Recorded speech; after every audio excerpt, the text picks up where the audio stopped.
ఏమోయ్, కొంచెం హెల్ప్ చేస్తావా? చెప్పు.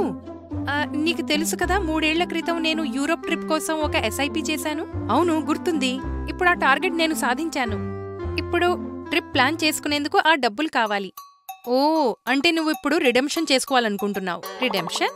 అవును, రిడెంప్షన్.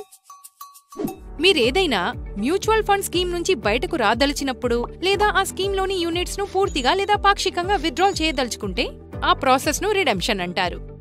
రిడెంప్షన్ అనేది కేవలం ఎప్పుడు చేయాలంటే మీ ఆర్థిక లక్ష్యాలు సాధించినప్పుడు చేయాలి, లేదా మీకు డబ్బు అత్యవసరంగా అవసరమైనప్పుడు. ఒకవేళ మీ లక్ష్యం సంపద సృష్టి అయితే మీరు చేయాల్సిన ఉత్తమమైన పని పెట్టుబడిని వీలైనంత ఎక్కువ కాలం కొనసాగించాలి. ఓ, ఓకే. మరిప్పుడు రిడీమ్ ఎలా చేసుకోవాలి? ఈ మధ్య ప్రతి మ్యూచువల్ ఫండ్ హౌసులు మీకు ఆన్లైన్లో వాటి యాప్స్ ద్వారా రిడీమ్ చేసుకునే సౌలభ్యం కల్పిస్తున్నాయి. కాబట్టి మీరేం చేయాలంటే మ్యూచువల్ ఫండ్ హౌస్ కు చెందిన వెబ్సైట్ లేదా యాప్ లో లాగిన్ అవ్వాలి. ఆ తర్వాత మీ మ్యూచువల్ ఫండ్ స్కీమ్ ఇంకా యూనిట్ల సంఖ్య లేదా మీరు విత్డ్రాల్ చేయాలనుకుంటున్న అమౌంట్ ను సెలెక్ట్ చేసుకోవాలి. ఆ తర్వాత ఆ ట్రాన్సాక్షన్ ను కన్ఫర్మ్ చేయాలి. ఇంతే. అంతేకాదు, మీరు మ్యూచువల్ ఫండ్ హౌస్ ను సందర్శించి అక్కడ రిడెంప్షన్ ఫామ్ పై సంతకం చేసి కూడా రిడీమ్ చేసుకోవచ్చు.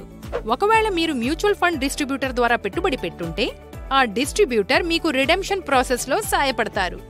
వావ్, థ్యాంక్స్ ఓయ్. మరింత కంటెంట్ కోసం మా ఛానల్ ను లైక్, షేర్, సబ్స్క్రైబ్ చేయడం మర్చిపోకండి.